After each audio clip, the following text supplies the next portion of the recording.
ಸಿದ್ದರಾಮಯ್ಯವರು ಬೊಮ್ಮಾಯಿಯವರು ಏನು ಆದೇಶ ಹೊರಡಿಸಿದ್ರು 1/3/2023ಕ್ಕೆ ಆ ಆದೇಶ ಓದ್ಕೊಂಡು ಬಂದ್ಬಿಟ್ಟು ನಾನೇ ಸ್ವತಃ ಲಾಯರು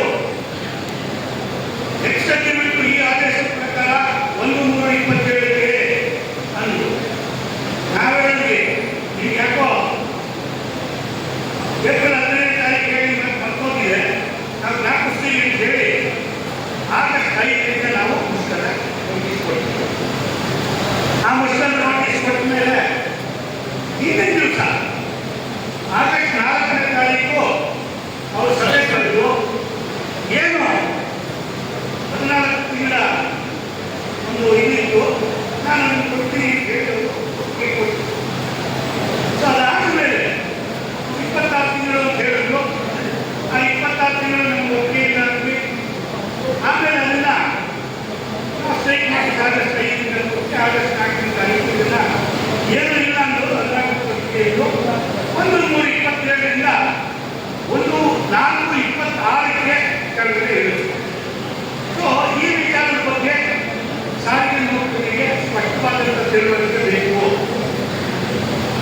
ಸುಮ್ಮನೆ ಅವರು ಏನೋ ನಮ್ಮ ಭಾರತ ಸೇವೆ ಮಾಡ್ತಾ ಇದ್ದಾರೆ.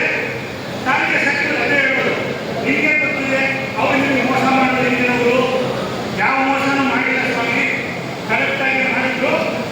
ಆದರೆ 15% 14% ಹೊತ್ತು ನಮ್ಮ ಜೊತೆ ಚರ್ಚೆ ಮಾಡಿದ್ರು. ನಾವು ಒಪ್ಪಲ್ಲ ಅಂದರೆ 15% ಅವರು ಏಕಪಕ್ಷವಾಗಿ ಮಾಡಿದ್ರು. ನಾವು ಅದನ್ನು ವಿರೋಧ ಮಾಡಿದ್ವಿ. 35 ತಿಂಗಳ ಅಧಿವೇಶನ ಅವರು ರೆಫರ್ ಮಾಡಿದ್ರು ಕಮಿಟಿಗೆ. ಇನ್ಕ್ರಿಮೆಂಟ್ನ ಹೆಚ್ಚಳ ಕೊಡ್ತೀವಿ ಅಂತ ಹೇಳಿ MD ಅವರು ನಮ್ಗೆ ಭರವಸೆ ಕೊಟ್ಟು ಅದೇ ಪ್ರಕಾರ ಇನ್ಕ್ರಿಮೆಂಟ್ ಹೆಚ್ಚಳವನ್ನು ಮಾಡಿದ್ರು. ಇದೆಲ್ಲ ಇದೆ ಆಗ ನಮಗೆ ಚರ್ಚೆ ಮಾಡಿ ನಮ್ಮ ಒಪ್ಪಿಗೆ ತಗೊಂಡು ಮಾಡಿದ್ರಲ್ಲ ಅಂತ ಭಾಳ ಹೇಳಿದ್ರು. ಬಟ್ ಈಗೇನು ಮುಖ್ಯಮಂತ್ರಿಗಳ ತಿಳುವಳಿಕೆ 1/3/23ರಿಂದ ನೆಕ್ಸ್ಟ್ 4 ವರ್ಷಕ್ಕೆ ನೆಕ್ಸ್ಟ್ ಅಗ್ರಿಮೆಂಟ್ ಒಂದು ನಾವು ಹೇಳಿದ್ವಿ ನಂದಿ ಡೂಯಿಂಗ್. ಸೊ ಮುಖ್ಯಮಂತ್ರಿಗಳು ನಾನು ಸ್ವತಃ ವಕೀಲ, ನಾವು ಹೇಳಿದ್ವಿ ನೀವು ಮುಖ್ಯಮಂತ್ರಿ ತರ ಮಾತಾಡಿ ಮ್ಯಾನೇಜ್ಮೆಂಟ್ ವಕೀಲರ ತರ ಮಾತನಾಡಬೇಕು ಅಂತ ಹೇಳಿ. ಸೊ ಮುಖ್ಯಮಂತ್ರಿಗಳು ಅವರ ತಪ್ಪು ತಿಳುವಳಿಕೆಯಿಂದ 1/3/27ಕ್ಕೆ ನೆಕ್ಸ್ಟ್ ಅಗ್ರಿಮೆಂಟ್ ಬಂದ್ರೆ ನಾವು ಹೊಣೆ ಅಲ್ಲ. ನಾವು ಮುಖ್ಯಮಂತ್ರಿಗಳಿಗೆ ಕೇಳಿದ್ವಿ, ಸ್ವಾಮಿ ನೀವು 1/3/27ರಿಂದ ನೆಕ್ಸ್ಟ್ ಅಗ್ರಿಮೆಂಟ್ ಅಂತ ಇಟ್ಟಿದ್ರೆ 35 ತಿಂಗಳ ಅರಿಯನ್ಸನ್ನ ಶ್ರೀನಿವಾಸ ಮೂರ್ತಿ ಕಮಿಟಿಗೆ ಯಾಕೆ ಒಪ್ಪಿಸ್ತಾ ಇದ್ರು? 38 ತಿಂಗಳ ಅರಿಯನ್ಸ್ ಅಂತ ಆ ಆದೇಶದಲ್ಲೇ ಹೇಳಿದರೆ ಅದು 1/1/20ರಿಂದ ಹೇಳುತ್ತೆ. ಆದ್ರಿಂದ ನಮ್ಮ ಅಗ್ರಿಮೆಂಟು ನೆಕ್ಸ್ಟ್ ಅಗ್ರಿಮೆಂಟ್ 1/1/24ರಿಂದ ಆಗಬೇಕು ಹೊರತು ನೀವು 1/1/22ರಿಂದ 1/4/26ಕ್ಕೆ ವಾಪಸ್ ತಂದುಬಿಟ್ರೆ ನಾವೇನು ಬಹಳ ಚಪ್ಪಾಳೆ ಹೊಡೆಯೋದಿಲ್ಲ ಅಂತ ಸಾರಿಗೆ ಮಂತ್ರಿಗಳಿಗೆ MDಯವರಿಗೆ ವಹಿಸ್ತಾರೆ. ಸೊ ಇದು ಬಹಳ ಕ್ರೂಷಿಯಲ್ ಪಾಯಿಂಟ್ ಈ ಬಾರಿ.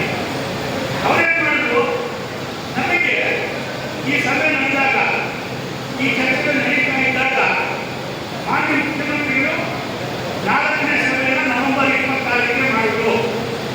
ಅದಾದಮೇಲೆ ಸಾರಿಗೆ ಸಚಿವರು ಡಿಸೆಂಬರ್ 13ಕ್ಕೆ ಒಂದು ಸಭೆಯನ್ನು ಮಾಡಿದ್ರು. ಆ ಸಭೆಯಲ್ಲಿ ಅವರು ಮುಖ್ಯಮಂತ್ರಿಗಳು ಹೇಳಿದ ಮಾತನ್ನೇ ನಮಗೆ ಪಾಠ ಓದಿಸಿದ್ರು. ನಾವು ಹೇಳಿದ್ವಿ ಅದೆಲ್ಲ ಸಾಧ್ಯ ಇಲ್ಲ.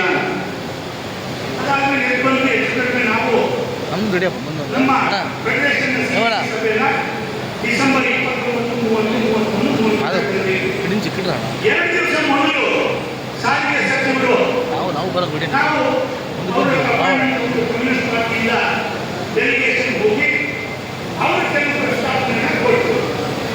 ನಾವು ಅದನ್ನು ಜಂಟಿ ಕ್ರಿಯಾ ಸಮಿತಿಗೆ ತಿಳಿಸಿದಾಗ ಜಂಟಿ ಕ್ರಿಯಾ ಸಮಿತಿ ಏನು ಹೇಳಿದ್ರು, ಸಾರಿಗೆ ಸಚಿವರು ಇದನ್ನೇ ಒಂದು ಅಧಿಕೃತ ಸಭೆ ಕರೆದು ಅದರಲ್ಲಿ ಹೇಳಿ ಆಮೇಲೆ ಜಂಟಿ ಕ್ರಿಯಾ ಸಮಿತಿಗೂ ಪ್ರತಿಕ್ರಿಯೆ ಕೊಡೋಣ ಅಂತ ಅಂದರು. ನಾವು ಅದನ್ನು ಇಮಿಡಿಯೇಟ್ ಆಗಿ ಜಂಟಿ ಕ್ರಿಯಾ ಸಮಿತಿ ಮಧ್ಯದಲ್ಲೇ ನಾವು ಅವರಿಗೆ ತಿಳಿಸಿದ್ವಿ, ನೀವೊಂದು ಅಧಿಕೃತವಾದ ಸಭೆ ಕರೆದು ಜಂಟಿ ಕ್ರಿಯಾ ಸಮಿತಿಗೆ ತಿಳಿಸಿದ್ರೆ ನಾವು ಅದಕ್ಕೆ ಅಧಿಕೃತವಾಗಿ ಪ್ರತಿಕ್ರಿಯೆ ಕೊಡ್ತೀವಿ ಅಂತ ತಿಳಿಸಿದ ಮೇಲೆ ಆಯ್ತು ಮುಖ್ಯಮಂತ್ರಿಗಳಿಗೆ ತಿಳಿಸಿ ನಾನು ಸಭೆ ಕರೀತೀನಿ ಅಂತ ಸಭೆ ಕರೀಲಿಲ್ಲ.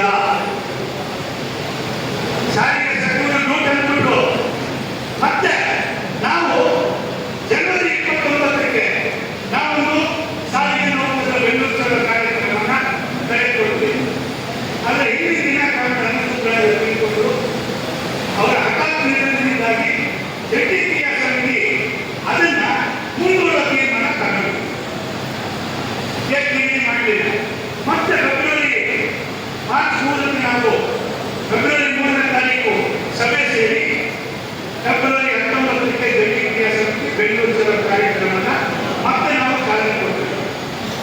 ಒಂದು